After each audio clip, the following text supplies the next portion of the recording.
আমরা দুনিয়ায় শান্তি পাচ্ছি না, কেমনে পাবেন? কোরআন তো প্রতিষ্ঠিত নেই। অথচ রাসূলুল্লাহ সাল্লাল্লাহু আলাইহি ওয়াসাল্লাম জাহেলিয়াতের সমাজ পরিবর্তন করার জন্য কোরআন বিজয়ী করে ফেলেছেন। আপনাদেরকে এবার আমি একটি প্রশ্ন করি, যারা জানেন জবাব দেন দেখি। ইসলাম বিজয়ী হয়েছিল মক্কায় না মদিনায়? মাশাআল্লাহ, আবার বলেন মক্কায় না মদিনায়? অথচ ইসলামের সূচনা কোথায়? আবু বকর ওমর উসমানের বাড়ি কোথায়? রাসূলের জন্মস্থান কোথায়? কোরআন নাজিলের সূরা সংখ্যা 114, যা আল্লাহ নাজিল করলেন তার মাঝে ৮৬টা নাজিল হয়েছে মক্কায়, মাত্র ২৮টা মদিনায়। রাসূলুল্লাহর নবুয়তের কাল হলো ২৩ বছর, তার মাঝে ১৩ বছর কাটাইছে মক্কায়। মদিনা ৩ বছর কম, ১০ বছর। বড় বড় ১০ জন সাহাবী যারা জান্নাতের সুসংবাদ পেয়েছে, ১০ জনের জন্মস্থান মক্কায়। যে ৪ জন খলিফা, ৪ জনের জন্মস্থান মক্কায়। রাসূলুল্লাহর বাড়ি মক্কায়, কিন্তু ইসলাম বিজয়ী হলো মদিনায়। কারণটা কি? কারণ হলো মক্কার সংসদে কোরআন নিয়ে ঢুকতে আবু জেহেল দেয় নাই, আর মদিনার লোকেরা হিজরতের সাথে সাথে রাসূলুল্লাহকে মাথায় তুলে নেছে, মদিনার প্রেসিডেন্ট বানায়া দিছে।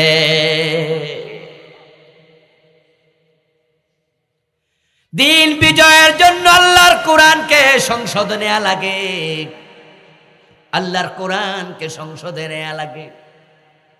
আমার আলোচনা শুনে এখানে আল্লাহর ২-১ বান্দা এমন আছেন, মনে মনে ভাববেন হুজুর তো শুধু রাজনীতির ওয়াজ শুরু করছে। আমি তোমাকে বলি দোস্ত, আমার রাসূল যদি কোরআন দিয়ে দেশ চালায়, রাসূলের জীবনে রাজনীতি আছে না নাই? হযরত ওমর যদি কোরআন দিয়ে অর্ধ দুনিয়া চালায়, ওমরের জীবনে রাজনীতি আছে না নাই? তো তুমি রাসূলের বাদ দিবা, ওমরকে বাদ দিবা, জান্নাতে যাইবা কার সাথে?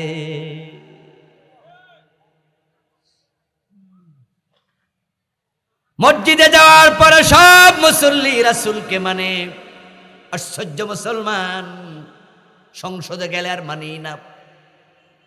হজে যাওয়ার সময় সাদা কাপড় পরে লাব্বাইক আল্লাহুম্মা লাব্বাইক বলে তালবিয়া পরে হেরাম বাঁধে, মক্কায় যায় কাবা তাওয়াফ করে, আরাফার ময়দানে গিয়া বসে থাকে। সে মিনায় যায়, আরাফ মুজদালিফায় যায়, সাফা মারওয়া দৌড়ায়। প্রশ্ন যদি করা হয় কেন, উত্তর দেবে আমার রাসূল দৌড়াইছে। তুমি মক্কায় গিয়া রাসূল মানো, কিন্তু তোমাকে যখন আদালতে বিচারক বানায়া বসায়, আমার রাসূলের হাদিস দিয়া একটা মামলার রায় আর দেও না।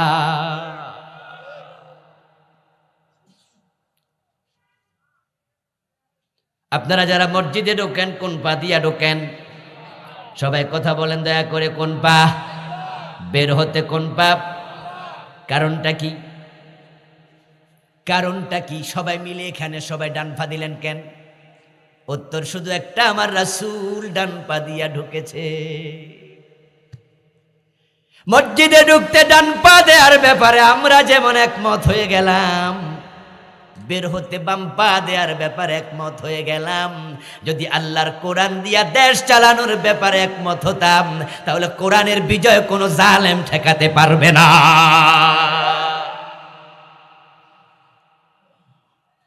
মসজিদে ঢুকতে ডান পা, তা নিয়ে কারো দ্বিমত আছে? আমার রাসূল ডান পা দিয়েছেন, তাই আমরা একমত। আমার রাসূল তো মদিনা 10টা বছর কোরআন দিয়ে চালাইছে, তা আপনি এখানে দ্বিমত কেন? রাসূলের ইসলাম যারা কিছু মানবে কিছু মানবে না, সুবিধাবাদ জিন্দাবাদে মুমেন হওয়া যায় না, তারা মুমেনই না। ইসলাম অর্ধেক মানার কোন সিস্টেমই নাই। এই সিস্টেম মেড ইন বাংলাদেশ, এটা আপনি বানিয়েছেন। আল্লাহর সিস্টেম হলো দুখুলু ফিস সিলমি কাফা, ইসলামে যখন ঢুকবা তখন পূর্ণরূপে ঢোকো। আপনি ভাববেন ওজোর কিছু যে মানি, আল্লাহ জবাব দিয়েছেন আফাতুমিনুনা বিবাদিল কিতাবি ওয়া তাকফুরুনা বিবাদ ফামা জাযাব। তোমরা কোরআনের কিছু মানবা, কিছু মানবা না, তাদের কোনো পুরস্কার নাই। কে বলেছেন? ফামা জাযা, কোনো পুরস্কার নাই। আপনারা একটু বলুন তো আমার ভাইয়েরা, ফজরের নামাজের ফরজ কয় রাকাত? একটু জোরে বলেন না, কয় রাকাত?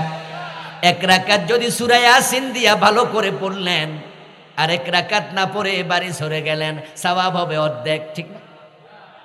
কত? 33% না বাদ? তো এক রাকাত যে পড়লেন, আমার আল্লাহ বলেন পামা জাযা, অর্ধেকের কোনো পুরস্কার আমি দেই না। রোজা রেখেছেন, দুপুর বেলা 2:30টার দিকে গড়ির দিকে তাকায়া ভাবতেছেন রেখে ফেলছি 8 ঘন্টা, আর আছে 6 ঘন্টা। যদি এখন ইফতার করি তাহলে 80% সওয়াব পেয়ে যাব। 2:30 বাজে ইফতার করলে সওয়াব পাবেন কতটুকু? এই 8 ঘন্টার মূল্য কত? 1 পয়সা নাই। পামা জাযা।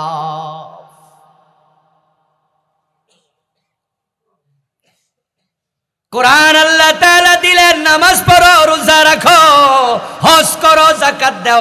ওই কোরআনে বলে চোর ধরে হাত কাটো, ডাকাত ধরে শুলে দাও, জেনা করলে 100 বেত লাগাও। ওই কোরআনে বলে আলা লাহুল খালকু ওয়াল আমরু, সাবধান, সৃষ্টি যার, আইন চলবে শুধুই তার। ওগুলোর খবর নাই। এত মুসলমান থাকতে দিন পরাজিত থাকলে তার আল্লাহর কাছে জবাব দিবে কিভাবে? আমার রাসূল 23 বছর দিন বিজয় করেছেন, সাহাবীর সংখ্যা মাত্র 1.25 লাখ, আর আমরা 54 বছর বাংলাদেশ, মুসলমান আছি 18 কোটি। 1.25 লাখ সাহাবী যদি দিন বিজয় করতে পারে, আমরা কেন নয়? আমরা তো 18 কোটি আছি। হ্যাঁ, দিন বিজয় হবে, হবে যদি বেলালের মতো গলায় রশি লেয়ার মতো হিম্মত থাকে, ইমাম হুসাইনের মতো কল্লা দেয়ার সাহস থাকে, আমির হামজার মতো কলিজা দেয়ার সাহস লাগবে।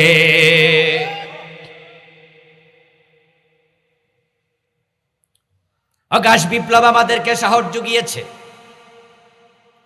আগে আমি মনে মনে ভাবতাম বাংলাদেশে দিন বিজয় সুদূর পড়া হতো, কারণ এই দেশে সহযোগী কোনো দেশ নাই। চারদিকে ইন্ডিয়া, 3 দিকে তাদের জমি, একদিকে তাদের পানি।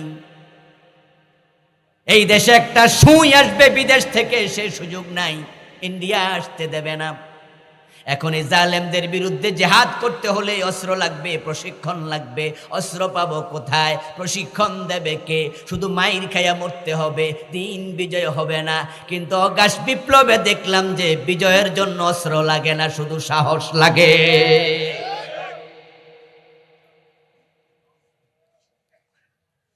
এই যে আমাদের ছেলেরা, আমাদের ভাইয়েরা, ছাত্র জনতা মাঠে নেমেছিল, 36 দিন মাঠে ছিল, তাদের হাতে কোনো রাইফেল ছিল? কথা বলেন না কেন? অস্ত্র ছিল? বিজয় আসলো কেমনে? আমার বন্ধু, তারা যখন বুক চিতিয়ে বুকে গুলি নিতে শিখেছে, তখন জালেমরা বুঝেছে গুলি শেষ হয়ে যায়, তাদের বুক শেষ হয় না।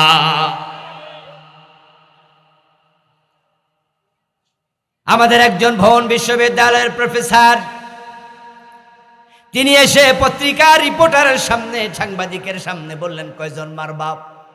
1 জন মারলে 10 জন আসবো, 10 জন মারলে 100 জন আসবো। কয়জন মারবা? আল্লাহর আরশ কাঁপতেছে। থামো, আযাবের কি ভয় হয় না? গজবের কি ভয় হয় না? অভিশাপের কি ভয় হয় না? তার এই বক্তৃতা বারুদের মতো সাহস জুগিয়েছে।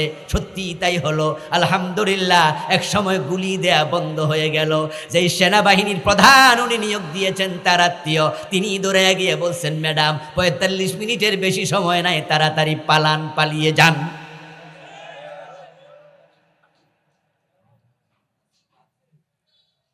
দুই 2000 জীবন দিলে যদি বিপ্লব হয়ে যায়, দিন বিজয়ের প্রয়োজনে আমরা 2 লক্ষ জীবন দিতে রাজি হওয়া লাগবে। আল্লাহর কোরআনের বিজয়ের জন্য জীবন দেয়া দরকার হলে দিতে রাজি আছেন না নাই?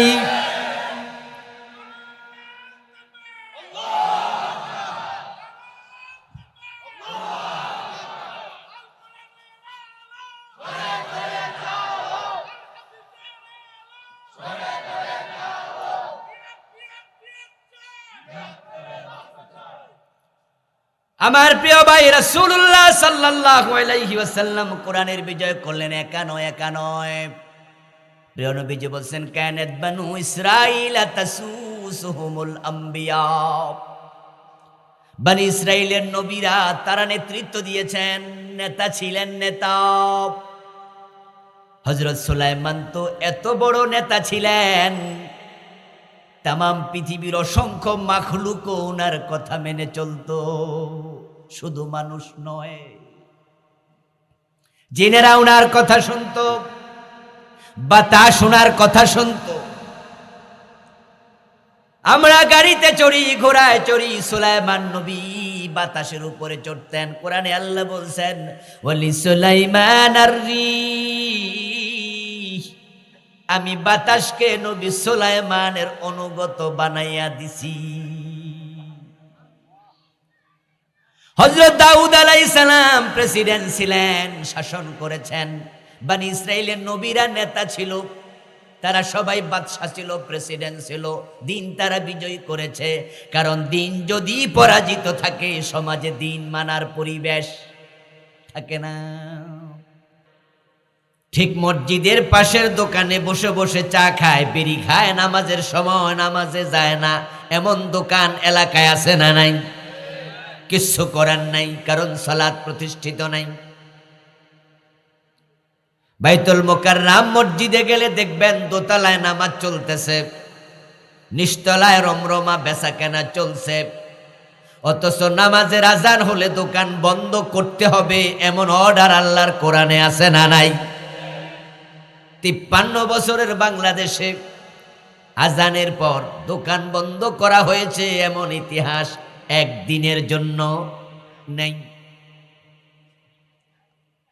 মন চাইলে মানুষ নামাজ পড়ে, মন চাইলে পড়ে না, মনে হয় যেন এটা নফল কাজ। আপনাদের কাছে আমি প্রশ্ন করতে চাই, নামাজ কি নফল না ফরজ? নামাজ পড়া ফরজ না কায়েম করা ফরজ? ফরজ, কায়েম ফরজ। দুইটা ফরজ হওয়ার কারণ, পড়ার কথাও কোরআনে আছে, কায়েম করার কথাও আছে। পড়ার কথা আছে একবার, আর কায়েম করার কথা আছে 80 বারের বেশি। পড়ার কথা আছে সূরা কাউসারে, ফাসাল্লি লিরাব্বিকা ওয়ানহার। ফাসাল্লি, আপনি নামাজ পড়ুন। এই যে আল্লাহ বলল নামাজ পড়ুন, এটা আছে মাত্র একবার। আর আকিমুস সালাত, ইউকিমুনাস সালাত, তুকিমুনাস সালাত, আকামুস সালাত, এভাবে আছে ডজন ডজন বার। এখন একবার বললে যদি নামাজ পড়া ফরজ হয়, এতবার কায়েমের কথা বলেছে, কায়েম করা নফল না ফরজ? বাংলাদেশে নামাজ কায়েম আছে নাকি? এই ফরজ ইবাদত কে পালন করবে? জিনেরা, ফেরেশতারা, জঙ্গলের মাখলুক, হাতি, বাঘ, ভাল্লুক, তো কে? আমরা যারা নামাজ পড়ছি, আমাদের দায়িত্ব হলো নামাজ কায়েম করা। নামাজ কায়েম হবে ঠিক তখন রাসূলুল্লাহ যে উদ্দেশ্যে দুনিয়া এসেছিলেন, ওই উদ্দেশ্যে আমরা মুসলমানেরা জীবনের লক্ষ্য উদ্দেশ্য নিজেরা বানাবো যখন। এই দেশে নামাজ কায়েম না হওয়ার পিছনে এটাই কারণ, আমরা রাসূলুল্লাহর জীবনের লক্ষ্য বুঝি নাই। এখনো রমাদান মাস আসলে বাজারের দোকানগুলোতে পর্দার কাপড় টানাইয়া দিনে দুপুরে খায়, এমন পরিবেশ আছে না নাই? অথচ রমাদানে রোজা রাখা ফরজ। এই ফরজ বিধান সমাজে এখন নফলের মতো, যার মন চাইবে রাখবে, যার মন চাইবে রাখবে না। যেই যাকাত আল্লাহ রাষ্ট্রের উপরে ফরজ করেছেন আদায় করা, আমাদের উপরে ফরজ করেছেন প্রদান করা। যাকাত তুলবে রাষ্ট্র, যাকাত দেবে জনগণ। আবার বলছি শুনুন, আমরা যেভাবে যাকাত দেই ফকিরের হাতে, এটা সিস্টেম ইসলামে নাই। রাসূলুল্লাহ বলছেন তুখাযু মিন আগনিয়াইহিম ফাতুরাদ্দু ইলা ফুকারাইহিম, রাষ্ট্র যাকাত ধনীদের থেকে তুলবে, আবার রাষ্ট্র নিজে গরিবের হাতে দেবে। এটা ব্যক্তির কাজ না, কাজটা কার? সূরা হজ আল্লাহ বলছেন আল্লাযীনা ইম্মাক্কান্নাহুম ফিল আরদ আকামুস সালাহ ওয়া আতাউয যাকাত ওয়া আমারু বিল মারুফ ওয়া নাহাউ আনিল মুনকার। আমি যখন কোন ভূখণ্ডে মুসলমানদেরকে নেতৃত্ব দেব, তখন মুসলমান রাজা বাদশাহ দায়িত্বশীলের 4টা কাজ: 1 নাম্বার নামাজ কায়েম করা, 2 নাম্বার রাষ্ট্রীয়ভাবে যাকাত আদায়। এই 53 বছর 54 বছরের বাংলাদেশে রাষ্ট্র যাকাত তুলছে কয়দিন? অথচ এটা আল্লাহর অর্ডার, এটা ফরজ। আল্লাযীনা ইম্মাক্কান্নাহুম ফিল আরদি, আল্লাহ কো জমিনে যদি আমি দায়িত্ব দেই, নেতৃত্ব দেই মুসলমানদেরকে, মুসলমানরাই কাজটা করবে। এই 54টা বছর মুসলমানরাই এই বাংলাদেশে নেতৃত্ব দিচ্ছে। আল্লাহর ফরজ আইন যাকাত তারা আদায় করে নাই। এর পিছনেও একটাই কারণ, জমিনে নবী মুহাম্মাদের জীবনের লক্ষ্য বাস্তবায়ন হয় নাই। রাসূলুল্লাহ জীবনের লক্ষ্যটা কি? কোরআনের 3টি সূরাতে আল্লাহ তাআলা বলেছেন। সূরাতুল ফাত আয়াত নাম্বার 28, সূরাতুত তাওবা আয়াত নাম্বার 33, সূরাতুস সফ আয়াত নাম্বার 9। এই 3টি সূরাতে আল্লাহ একটা কথা বারবার বলেছেন, হুয়াল্লাযী আরসালা রাসূলাহু বিল হুদা ওয়া দীনিল হক লিইয়ুযহিরাহু আলাদ-দীনি কুল্লিহি। তিনি আল্লাহ যিনি তার রাসূলকে কোরআন দিয়া পাঠাইছেন, ইসলাম দিয়া পাঠাইছেন। উদ্দেশ্য শুধু একটা, তিনি এই জমিনে ইসলামের বিজয় করবেন। আপনাদের কাছে আমার প্রশ্ন, বাংলাদেশে ইসলাম বিজয়ী না পরাজিত? চুপ করে থাকবেন না, একটা না একটা বলে দেন, তাহলে আমিও বুঝবো ওয়াজ কেমন চলছে। বুঝলেন কি না? ইসলাম কি বিজয়ী না পরাজিত? অথচ মুসলমানের সংখ্যা শতকরা কত?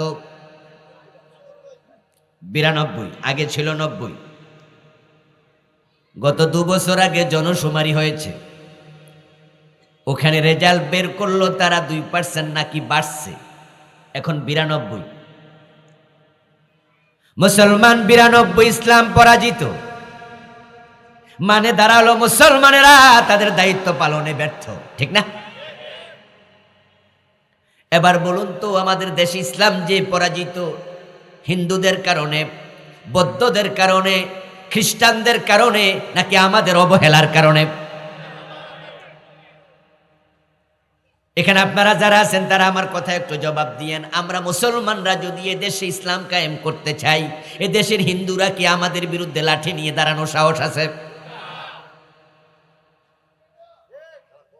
এই বুড়িচং থানায় হিন্দু আছে না নাই? আসেনি? আচ্ছা আপনারাই বলুন তো, আপনারা যদি এ দেশে ইসলাম কায়েম করতে চান, হিন্দুরা কি লাঠি নেওয়ার সাহস করবে? বৌদ্ধরা করবে? তাহলে তাদের দোষ সামনে কেমনে দেবেন? তারা তো বিরোধিতা করে না। কোন হিন্দু এই দেশ ইসলামের বিরুদ্ধে কথা বলে নাই, বলার সাহস নাই। কোন বৌদ্ধ বলে নাই, ইহুদি বলে না। তাহলে 92% মুসলমান, তাদের দেশে ইসলাম পরাজিত। শুধু একটা কারণ, মুসলমান দায়িত্ব অবহেলা করছে।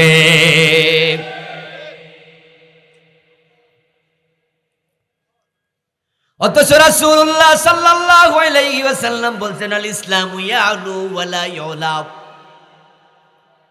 ইসলাম বিজয়ী হতে এসেছে, ইসলাম পরাজিত হতে আসে নাই। ইসলাম এমন একটা ধর্ম যেটা কখনো পরাজয় স্বীকার করে না। যেই যুগে ইসলাম এসেছিল, সব নবী ইসলামকে বিজয় করেছে। আল্লাহ তাআলা দাউদ আলাইহিস সালাম হযরত সুলাইমান আলাইহিস সালাম, জুলকারনাইন, নবী মুহাম্মদ সাল্লাল্লাহু আলাইহি ওয়াসাল্লাম, রাসূলুল্লাহর পর আবু বকর, ওমর, ওসমান, আলী। তাকায়া দেখেন মুসলমান যেখানে ছিল সেখানে বিজয় তাদের পায়ে চুমো দিয়েছে। আল্লাহ তাআলা দ্বীনের সাথে যারাই টক্কর লাগাইছে, দুশমনি করছে, আল্লাহ তাদেরকে লাঞ্ছিত করেছেন। ফেরাউনরে পানিতে ডুবাইছে, নমরুদরে জুতার বাড়ি খাওয়াইয়া মারছে। ইসলামের সামনে দাঁড়ায়া কেউ বিজয়ী হতে পারে নাই। আপনি ইসলামের ইতিহাস দেখুন, 1000 বছর ইতিহাস, 2000 5000 বছর দেখুন। নূহ আলাইহিস সালামের সময় যারা নবী নূহের গায়ে হাত দিয়েছিল, উনাকে নির্যাতন করেছিল, উনাকে ঠেকানোর জন্য টক্কর লাগাইছে, আল্লাহ তাআলা সবগুলাকে প্লাবন দিয়া পানিতে চুবাইয়া মারছে।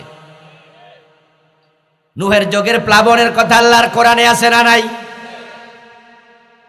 আল্লাহ নিজে বলছেন ফারাত্তান্নুর, এমন প্লাবন এসেছিল, আকাশ থেকে পানি অঝরে বর্ষিত হলো, এবং রান্না করার জন্য মহিলারা যে চুলা বানাইছে ওই চুলার ছিদ্র দিয়েও পানি বের হয়েছে। পাহাড় পর্বত ডুবে গেছে, শুধু নবী নূহ আলাইহিস সালামের সঙ্গীরা ছাড়া বাকি সবাই ডুবে মরে গেছে।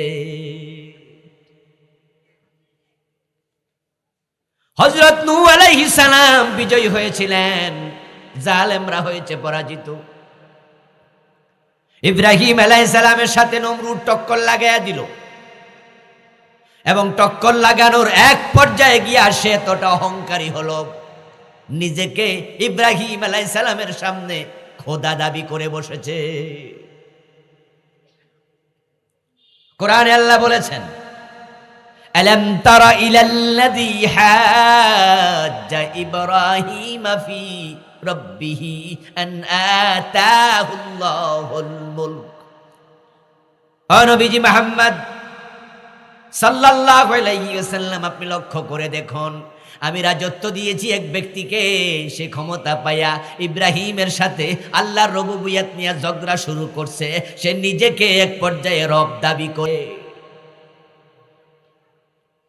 ইব্রাহিম আলাইহিস সালাম বললেন, না না, তুমি রব নও। রাব্বিয়াল্লাযী ইহয়ী ওয়া ইউমীত, আমার রব তো তিনি যিনি জীবন মৃত্যুর মালিক। নমরুদ বলতেছে, ঠিক আছে, জীবন মৃত্যু আমার হাতে, এটা আমি তোমাকে দেখাইয়া দিচ্ছি। দুজন কয়েদিকে জেলখানা থেকে বের করে আনলো, ইব্রাহিমের সামনে দাঁড় করালো।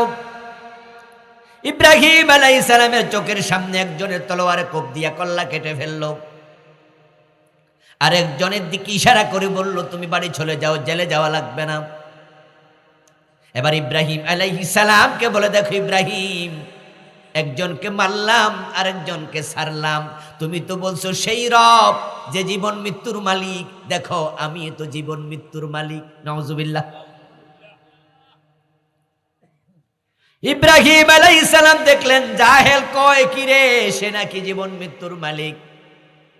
এবার তিনি আরো শক্ত কথা বললেন, রাব্বিয়াল্লাযী ইয়াতি বিশামসি মিনাল মাশরিক ফাতি বিহা মিনাল মাগরিব ফাবুহিতাল্লাযী কাফার। এই মিয়া, জীবন মৃত্যুর মালিক তুমি যদি এটাই হয়, আর এতে তুমি রব হয়ে যাও, আমার রবের আর একটা ক্ষমতা আছে, সেটা দেখাও দেখি। আমার আল্লাহ তো তিনি যিনি প্রতিদিন পূর্ব দিক থেকে সূর্য তোলেন। তুমি যদি রব হও তাহলে তুমি পশ্চিম দিক থেকে সূর্য তুলে দেখাও। এবার নমরুদ বলতেছে, সম্ভব না, এটা আমি পারি না। ফাবুহিতাল্লাযী কাফার, এই কাফের এবার কিং কর্তব্য বিমূঢ় হয়ে গেল, চুপসে গেল। ইব্রাহিমের সাথে টক্কর দিতে দিতে এক পর্যায়ে গিয়া সীমালঙ্ঘন যখন করল, তখন ইতিহাস আপনাদের জানা আছে, ঠ্যাং ভাঙ্গা মশা নাকের ভিতর দিয়া ঢুকাইয়া দিয়া আমার আল্লাহ জুতার বাড়ি খাওয়াইয়া নমরুদকে পৃথিবী ছাড়া করে দিয়েছে। মূসা আলাইহিস সালামের সাথে টক্কর লেগেছে ফেরাউন। হযরত মূসা আলাইহিস সালামকে আল্লাহ তাআলা সাগরে রাস্তা বানায়া পার করলেন, আর ফেরাউনকে পানির মাঝে ডুবাইয়া ছাড়লেন। আমার আগের বক্তা মাহমুদুল হাসান ভাইও ফেরাউনের কথা বলেছে। আল্লাহ তার লাশটা এখনো জমিনের উপর রেখে দিয়েছে, মানুষ যেন শিক্ষা নেয়। আল্লাহ জালেমদেরকে ছাড় দেয়, আল্লাহ ছেড়ে দেয় না। ৩১০০ বছরের মতো ফেরাউনের লাশ লোহিত সাগরে ভাসমান ছিল, পচে নাই, গলে নাই, হাঙ্গর তিমি মাছ তাকে খায় নাই। আল্লাহ তার লাশ রেখে দিয়েছেন, তার লাশটা জমিনের উপরে এখনো আছে না নাই? ৮-১০ বছর আগে আমিও গিয়েছিলাম মিশরে। মিশরের কায়রোর জাদুঘরে এখনো ফেরাউনের লাশ শটান শুয়ে আছে, কাছের বাক্সার মাঝে তারা রেখে দিয়েছে। আমিও কাছে দাঁড়ায়া দাঁড়ায়া দেখেছি আর স্মরণ করেছি, আল্লাহ দ্রোহীদেরকে আল্লাহ ছেড়ে দেয় না। বিজয় হয়েছে মূসা, পরাজিত হয়েছে ফেরাউন। বিজয় হয়েছে নূহ, পরাজিত তার জাতি। বিজয় হয়েছে ইব্রাহিম, পরাজিত নমরুদ। বিজয় হয়েছে নবী মুহাম্মদ, পরাজিত আবু জেহেল। ইসলাম বিজয়ী হতে এসেছে, পরাজিত হতে আসে নাই। আমরা বাংলাদেশেও যদি একটু ধাক্কা মারতে পারি, এখানেও দিন বিজয়ী হয়ে যাবে। সময়ের অপেক্ষা, লক্ষণ দেখা দিয়েছে। আমরা আশাবাদী, কারণ আগে ইসলামওয়ালারা বাংলাদেশে কথা বলতে ভয় পেত।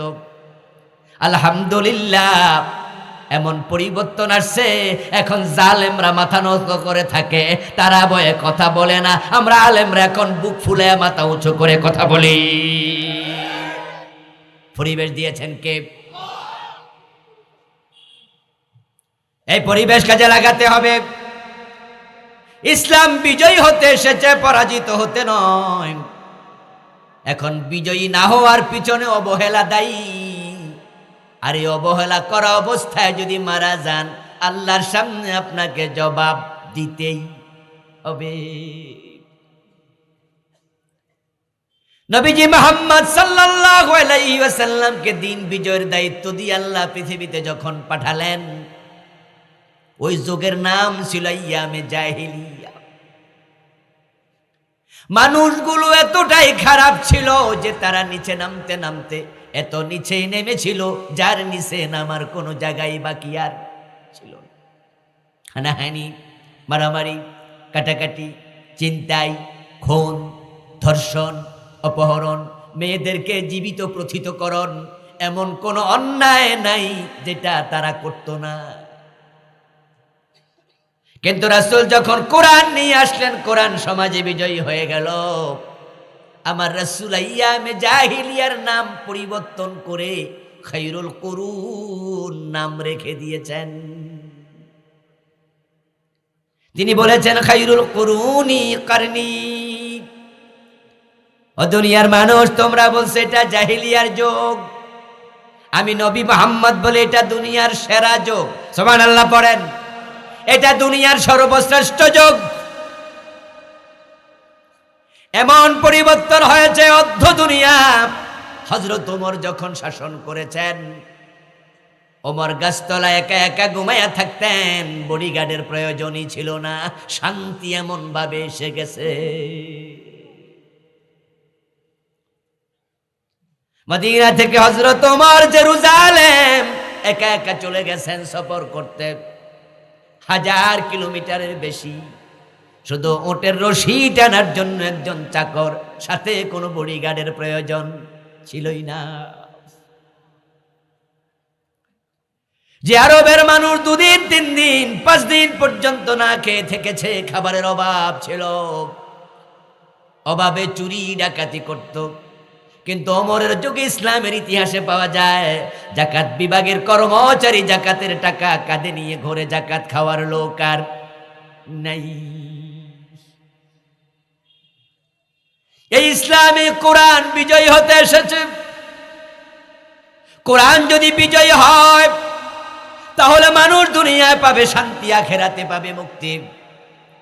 কোরআন বিজয়ী না হওয়ার কারণে দুনিয়াতে এখন শান্তি নাই, বাংলাদেশে শান্তি নাই, নিরাপত্তা নাই, জীবনের নিরাপত্তা নাই, সম্পদের নিরাপত্তা নাই, ইজ্জতের। আমরা গত 15 বছরে দেখেছি মানুষের জীবনের মূল্য তেজপাতার মতো ছিল। মানুষের জীবন এতটা মূল্যহীন হয়ে গিয়েছে, শুধু জুলাই মাসের 1 তারিখ থেকে অগাস্টের 5 তারিখ পর্যন্ত এই 36 দিনে ক্ষমতা পিপাসু মানুষগুলো 2000-এর উপরে ছাত্রকে খুন করেছে। হেলিকপ্টার থেকে গুলি করে নাই? ঘরের ব্যালকনিতে দাঁড়িয়ে থাকা মায়ের কোলে শিশুর মাথার খুলি উড়ে গিয়েছে। ওই আবু সাঈদ, তার হাতে কোনো অস্ত্র ছিল না, নিরস্ত্র আবু সাঈদের বুকে এদেশের পুলিশ গুলি চালাইছে। বিচারের আওতায় আনে নাই, উল্টার ইশারা দিয়েছে। আপনারা নিজেরাই ইউটিউবে দেখেছেন, ফেসবুকে দেখেছেন, স্বরাষ্ট্রমন্ত্রীর কাছে পুলিশ রিপোর্ট করতেছে, স্যার গুলি তো শেষ, আরো পাঠান, এবং বলে একজনকে মারলে আরেকজন খাড়ায়া যায়, 2-3 জনের বেশি মারতে পারি না। তারা মারার অর্ডার দিছে, কারণ তাদের কাছে মানুষের জীবনের মূল্য মোটেও নেই, ক্ষমতার দাম অনেক বেশি। ইসলামী আন্দোলনের 11 জন বড় বড় নেতাকে তারা শুধুমাত্র মিথ্যা অপবাদ দিয়া ফাঁসিতে ঝুলাইছে। এমন 2 জন মন্ত্রীকে তারা হত্যা করেছে, যে 2 জন মন্ত্রীকে মেডেল পুরস্কার দেয়া উচিত ছিল, কারণ তারা 5 বছর দেশ চালাইছে, মন্ত্রণালয় চালাইছে, তাদের 2টা মন্ত্রণালয়ে 1 টাকার দুর্নীতির অভিযোগ নাই।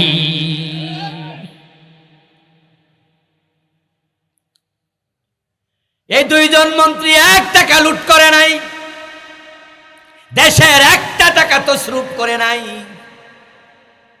কথা ছিল তাদেরকে পুরস্কৃত করা, গোল্ড মেডেল দেয়া, কারণ যেই মহিলা এই দেশে ত্রাসের রাজত্ব কায়েম করেছিল, উনি নিজেই তার এক আলোচনায় বলেছেন তার বাড়ির পিয়ন নাকি 400 কোটি টাকার মালিক।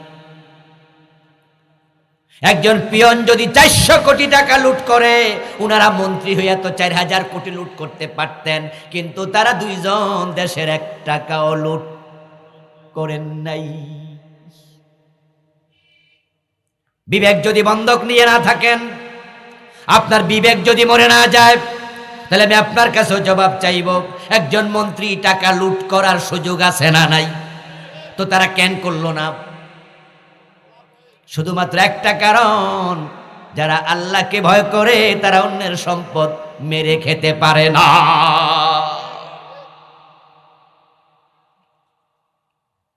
যে আল্লাহ 2 বান্দা 1টা টাকা চুরি করে নাই, লুট করে নাই, প্রমাণ করে দিয়েছে তাদের কলবের মাঝে আল্লাহর ভয় আছে। আর তোমরা তাদেরকে খুনকারী, দর্শনকারী মামলা দিয়া যুদ্ধ অপরাধী বানায়া ফাঁসি দিয়ে দিয়েছ, কারণ তোমাদের কাছে মানুষের জীবনের কোনো মূল্য নাই, যেমন জাহেলিয়াতের যুগে জীবনের মূল্য ছিল না। ইজ্জতের নিরাপত্তা কোথায় ছিল? সিলেটের এমসি কলেজ মাঠে স্বামীর হাত থেকে বউকে কাইরা নিয়া 8-10টা যুবক একসাথে উপর্য পরিদর্শন করেছে। জাহাঙ্গীরনগর বিশ্ববিদ্যালয়ে 100 যুবতীর ইজ্জত নষ্ট করে দর্শনের সেঞ্চুরি পালন করেছে। আমাদের নোয়াখালীতে মা মেয়েকে ঘরে ঢুকে একসাথে দর্শন করেছে। এই যেন আরেক নব্য জাহেলিয়াত। জীবনের মূল্য নাই, সম্পদের মূল্য নাই, সম্পদের নিরাপত্তা নাই। আজকে বাংলাদেশের ব্যাংকগুলো তলাবিহীন জুরির মতো। 10 লাখ টাকার চেক দিলে চেক ফেরাইতে দিতে পারে না টাকা। কেমনে দেবে? ইসলামী ব্যাংকের 18টা শাখা থেকে শুধু এসালম গ্রুপ লুট করেছে 80,000 কোটি টাকা। দিন যদি বিজয়ী হয় তাহলে সমৃদ্ধি আসবে, শান্তি আসবে। আমি তো মনে করি শুধু যদি দিন বিজয় করে ইসলামের আইনগুলো সমাজে কায়েম করা যায়, শুধু চোর ধরে হাত কাটার আইনটা বাংলাদেশে চালু করো, চুরি বন্ধ হলে এই দেশটা সোনার বাংলা হতে 2 যুগ লাগবে না।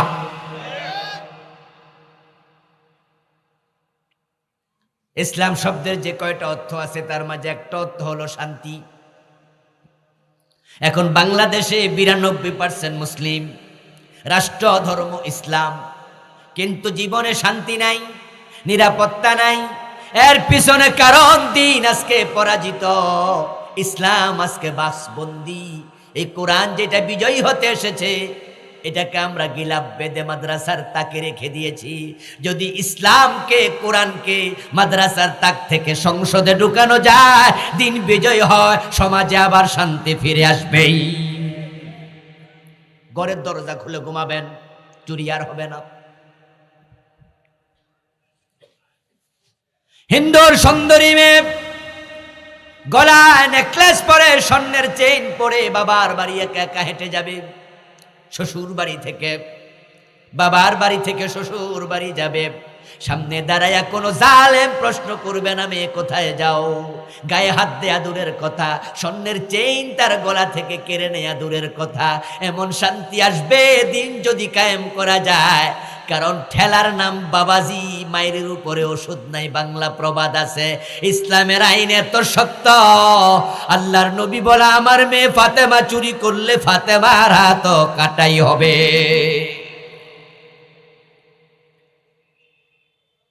যে সমস্ত নেতারা দেশের টাকা চুরি করে কানাডায় বেগম পাড়া বানিয়েছে, যাদের পিয়নরা 400 কোটি টাকার মালিক হয়ে গেছে, যারা বাংলাদেশের টাকা আমেরিকায় বাড়ি বানাচ্ছে, শুধু পুলিশের আইজিপি বেনজির, তার টাকার মালিকানা 10,000 কোটি।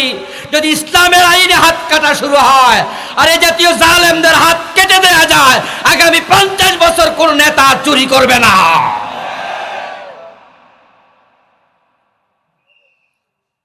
চুরি যদি বন্ধ করা যায়, দেশ সোনার বাংলা হতে বেশি দিন লাগবে না।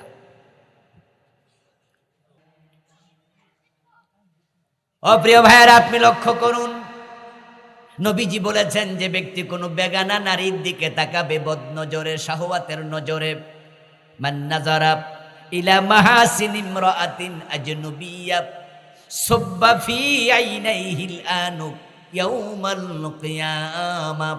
নবী মুহাম্মদ সাল্লাল্লাহু আলাইহি ওয়াসাল্লাম বলতেছেন, যদি পরনারীর দিকে কেউ খারাপ নজরে তাকায়, শাহওয়াতের নজরে তাকায়, তার চোখের মাঝে সীসা গলাইয়া দেয়া হবে। ইসলামী পরিবেশ না থাকার কারণে রাস্তায় বেপর্দা নারী আছে না নাই?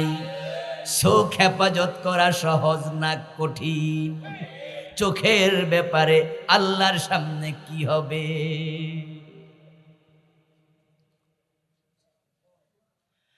হাজি বলেন, গাজী বলেন, নামাজি বলেন, আলেম বলেন, পীর বলেন, রাস্তায় বের হলে চোখের পর্দা করা সবার জন্যই জটিল।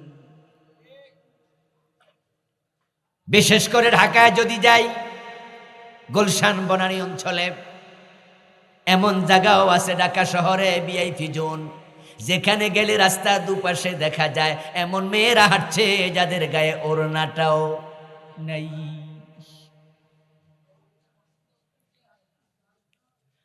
প্রিয় ভাই আমার, একটা আয়না কিনতে আপনি বাজারে যাবেন, চেহারা দেখবেন, মাথা আছড়াবেন। 100 টাকার আয়না কিনলেন, ওই আয়না উল্টায়া দেখবেন আয়নার অপোজিটও একটা সুন্দরী নায়িকার ছবি দিয়ে রাখছে। সিনেমা দেখার জন্য সিনেমা হলে যাওয়া লাগে না, রাস্তার মোড়ে মোড়ে এমন জায়গায় সিনেমার পোস্টার লাগায় যেখানে কানা বেটা চোখ যায়। চোখ বাঁচাবেন কেমনে? ইসলামী রাষ্ট্র যদি হতো, রাষ্ট্র আইন করে দিত, অশালীন পোশাক পরে কোনো নারী বের হতে পারবে না। ইফটিজিং এর বিরুদ্ধে আইন হয়েছে, আপনারা শুনেছেন, 6 মাস জেল, 1 বছর জেল। কোনো মেয়েকে শেষ দেবে, মামলা দিলে জেল। কোনো মেয়েকে চোখ টিপ দেবে, মামলা দিলে জেল। কোনো মেয়ের ওড়না ধরে টান দেবে, মামলা দিলে জেল। ইফটিজিং এর বিরুদ্ধে আইন হয়েছে, আমরা সাধুবাদ জানাই, এটা দরকার আছে। আমার মেয়ে, আমার বোনের নিরাপত্তা লাগবে। কিন্তু আমি একইভাবে বলতে চাই, ছেলে যদি টিস করলে তার জেল হয়। কোনো মেয়ে উল্টা পাল্টা পোশাক পরে ছেলেদেরকে সুরসুরি দিলে তাদেরও আইন দরকার আছে না নাই?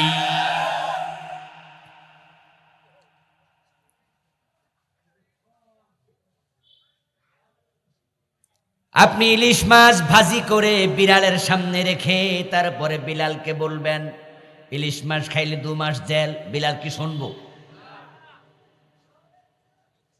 আপনি হাতে লাঠি লইলেন, কি লাভ হবে? বিড়াল আপনার হাতের লাঠি দেখে পাসপোর্ট করে ইন্ডিয়া চলে যাবে তা নয়, বরং সে বেশির চেয়ে বেশি খাটের নিচে যাবে, চৈতলায় যাবে। তারপরে সেখানে বসে ওই মাছের প্লেটের দিকে চোখ দিয়া তাকায়া তাকায়া মিউ মিউ মিউ করে বুঝাবে, ম্যাডাম চান্স পাইলে খবর। আপনি বিড়ালের সামনে বাজি মাছ রেখে লাঠি হাতে নিয়ে বিড়ালকে শাসায়া লাভ নাই। যদি মাছ বাঁচাতে চান ডেক্সিতে রেখে ডাকনা দিয়ে দেন, মাছ হেফাজত হয়ে যাবে। ওয়াকারনা ফি বুয়ুতিকুন্না ওয়ালা তাবাররাজনা তাবাররুজাল জাহিলিয়াতিল উলা। আমার আল্লাহ আইন করে দিয়েছো, নারীরা তোমরা তোমাদের ঘরে থাকো। জাহেলিয়াত 30 বছরের আগে মরে গেলেন, আল্লাহর কাছে জবাব দিবেন কি? এই যে আমরা এখানে কয়েক হাজার মানুষ, যদি সুদের বিরুদ্ধে একটা স্লোগান আমরা দিয়ে দেই, কাল থেকে বাংলাদেশে সুদ বন্ধ করতে হবে, আপনারাও বললেন সুদ বন্ধ হবে তো। কিন্তু সংসদে সুদের বিরুদ্ধে যদি 151 জন এমপি একবার না বলে, একটা কথায় আইন হয়ে যাবে। যেই সিনেমা, যেই বেপরদা, যেই নাটক আমাদের যুব সমাজকে শেষ করে দিচ্ছে, এই জি বাংলা স্টার জলসা বাংলাদেশে ফরকিয়ার বীজ বপন করেছে। এই জি বাংলা স্টার জলসার কারণে আমাদের ঘরগুলো সিনেমা হল হয়ে যাচ্ছে। যুবকদের হাতে হাতে মোবাইল, সিনেমা হল হাতে নিয়ে ঘুরতেছে। এমন ছবি আসে এখানে মাঝে মাঝে যেটা আপনি বিয়ের আগে কল্পনা করেন নাই। এটা আপনার ক্লাস 8 9 পড়ুয়া ছেলের হাতে ঘুরতেছে। এটা থেকে বাঁচাতে হলে রাষ্ট্রকে সংস্কার করো, আকাশ সংস্কৃতি পাল্টায়া দাও। এজন্য এমন মানুষ পাঠাও যারা সিনেমার বিরুদ্ধে আইন তৈরি করবে।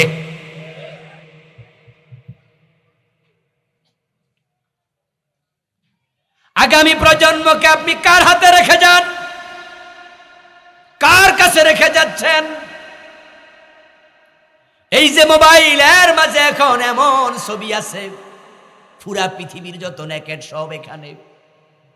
এখন আপনার সন্তানকে কিভাবে বাঁচাবেন? বাঁচাতে যদি চান এমন সমাজ আপনি বানান, যেই সমাজে ইসলামের পক্ষ শক্তি বিজয়ী হবে, তখন তারা আইন করে করে বাজে চ্যানেলগুলো অফ করে দেবে। আমাদের ইন্ডিয়ার চ্যানেল অফ করার জন্য একটা আইন লাগবে, কিন্তু হুজুররা 40 বছর ওয়াজ করলো সিনেমা বন্ধ হবে না। প্রিয় নবীজি সাল্লাল্লাহু আলাইহি সাল্লাম হিজরত করছিলেন। হিজরতের পথে আল্লাহর হাবিব আল্লাহর কাছে দোয়া করলেন, ওয়াজআললি মিন লাদুনকা সুলতানান নাসীরা। ও আমার রব, 13টা বছর আমি মক্কায় ছিলাম, এখানে কোরআন বিজয়ের কোনো সুরত নাই, সুযোগ নাই। আবু জেহেল, আবু লাহাবরা মক্কার দারুন নাদোয়া দখল করে আছে, মক্কার সংসদে বসে আছে। আমি হিজরত করে মদিনায় যাই, মদিনায় যাওয়ার পরেও যদি দেখি মদিনার সংসদে আরেক আবু জেহেল বসে আছে, হিজরত করে লাভ কি? এই জন্য রাসূলুল্লাহ দোয়া করেন, ওয়াজআললি, ও আল্লাহ আমাকে আপনি দেন মিল্লাদুনকা, আপনার পক্ষ থেকে সুলতানা, রাষ্ট্র ক্ষমতা।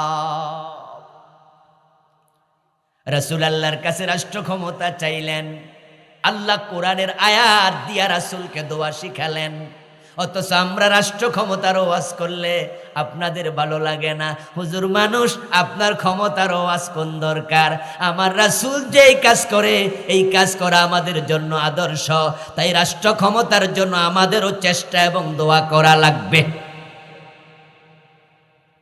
ওয়াকুর রাব্বিরহামহুমা কামা রাব্বায়ানি সগীরা। এই দোয়া জীবনে কতদিন করলেন? আল্লাহ শিখাইছে রাসূলকে। ওয়াজআললি মিন লাদুনকা সুলতানান নাসীরা। এই দোয়া প্রশ্ন করুন তো নিজেকে, কয়দিন করছেন? আল্লাহ রাষ্ট্র ক্ষমতায় কোরআনকে দাও, ও আল্লাহ রাষ্ট্র ক্ষমতায় কোরআনকে দাও। আল্লাহ কোরআনের বিজয় নিজের চোখে দেখে যাওয়ার তৌফিক দাও। আমার মা বাবাকে তুমি জান্নাত দাও, এটা যেমন অন্তরে তামান্না, আল্লাহ তোমার দিন বিজয়ী হয়েছে এটা দেখে যেতে চাই, এটাও আমার অন্তরের তামান্না। এই দোয়া আল্লাহর কাছে আপনি কয়দিন করছেন? আপনি রাসূলুল্লাহকে আপনার আদর্শ মানেন জীবনের আংশিক, কিছু জায়গায় মানবেন, কিছু জায়গায় মানবেন না, এটা হবে না। দিনের বিজয়ের জন্য আমাদের একমত হওয়া লাগবে। আমরা চাই বাংলাদেশ কোরআনের আলোকে চলুক। যদি আপনিও চান তাহলে আমরা এবারই সামনে আগাতে চাই, কারণ কথা উঠেছে সংবিধান পরিবর্তনের। 72 থেকে এ পর্যন্ত সংবিধান 18 বার চেঞ্জ হয়েছে। এই 18 বার পরিবর্তন হওয়াই প্রমাণ করে সংবিধান পরিবর্তন যোগ্য। এবার আমরা আর একটা পরিবর্তন চাই। সরকার, অন্তর্বর্তীকালীন সরকার বলতেছে এটা সংস্কার করবে, কেউ কেউ বলছে না নতুন করে লিখবে। আমরা দাবি জানাতে চাই সংস্কার না, নতুন করে লিখাও দরকার নাই, এটা পাল্টায়া কোরআনকে সংবিধান বানাতেই হবে। এই দাবি আমরা তুলতে চাই। এবার আমরা 53 বছরে অনেক দল দেখেছি, সব দল দেখা শেষ।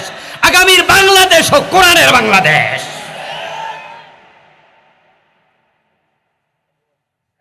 এগিয়ে যান সবাই মিলে, সুর তুলুন, কথা তুলুন। আস-সাইয়্যু মিন্না ওয়াল ইতমামু মিনাল্লাহ। চেষ্টার মালিক আমরা, সফলতার মালিক কে? আল্লাহর সাহায্য আসবেই। আল্লাহর সাহায্য আসার জন্য একটা সুন্নাহ হলো, মানুষের চেষ্টা যেখানে শেষ হয় আল্লাহর সাহায্য সেখান থেকে শুরু হয়। অতীতের সব নবীর সময় এটাই হয়েছে। ইউসুফ আলাইহিস সালাম যখন জুলাইখার সম্মুখ থেকে দৌড়াতে দৌড়াতে দরজা পর্যন্ত পৌঁছেছেন, তখন দরজা আল্লাহ খুলে দিছে। নবী মূসা যখন দৌড়াতে দৌড়াতে সাগর পর্যন্ত পৌঁছেছেন, তখন আল্লাহ 12টা রাস্তা বানাইয়া দিছে। নবী মুহাম্মদ যখন বদরের যুদ্ধে গিয়েছেন, আল্লাহ 5000 ফেরেশতা পাঠাইছে। আমরা যদি আগায়া যাই, আল্লাহর সাহায্য বাংলাদেশেও আসবে। সাহায্যের জন্য আমাদের চেষ্টা শেষ হওয়া লাগবে। আমরা এবার চেষ্টায় শেষ পর্যায়ে পৌঁছতে চাই। আগামীর বাংলাদেশ কোরআনের বাংলাদেশ হোক, আপনারা চান তো? কাজ করা দরকার আছে না নাই? দিন বিজয় করার আগ পর্যন্ত আমরা থামবো না, কথা বলেই যেতে হবে। না হয় একদল গেছে আর একদল আসবে, কোনো পরিবর্তন হবে না। আমরা ইতোমধ্যে যা দেখছি লক্ষণ কিন্তু ভালো না। 5 মাস আগে দেশে চাঁদাবাজি ছিল, টেন্ডারবাজি ছিল। যারা 15 বছর চাঁদাবাজি করেছে তারা এখন পালিয়ে গেছে। গত 5 মাস চাঁদাবাজি আছে না নাই? তোরা তো নাই, কারা করতেছে? তাহলে নতুন আরেক দল উঠছে, নতুন করে শুরু করেছে। যদি চাঁদা বাজিয়ে থাকে, টেন্ডার বাজিয়ে থাকে, জুলুম অত্যাচার থাকে, 2000 ছাত্র জীবন দিল কেন? এই জীবনের মূল্য আমাদের দিতেই হবে। তাই আসন্ন অন্যায়ের বিরুদ্ধে আমরা মাথা তুলে দাঁড়াই। আল্লাহ তাআলা প্রিয় নবীকে দিন বিজয়ের যে লক্ষ্য দিয়ে পৃথিবীতে প্রেরণ করেছেন, তিনি দিন বিজয়ী করে রেখে গেছেন। আমরা মাঝখানে হারিয়ে ফেলেছিলাম বিজয় দশা, আমরা নতুন করে আবার দিন বিজয় করতে চাই। আল্লাহ তৌফিক দান করো, সবাই বলেন আমিন। হাযা মা ইনদি ওয়াল ইলমু ইনদাল্লাহ আলাইহি তাওয়াক্কালতু ওয়া ইলাইহি উনীব।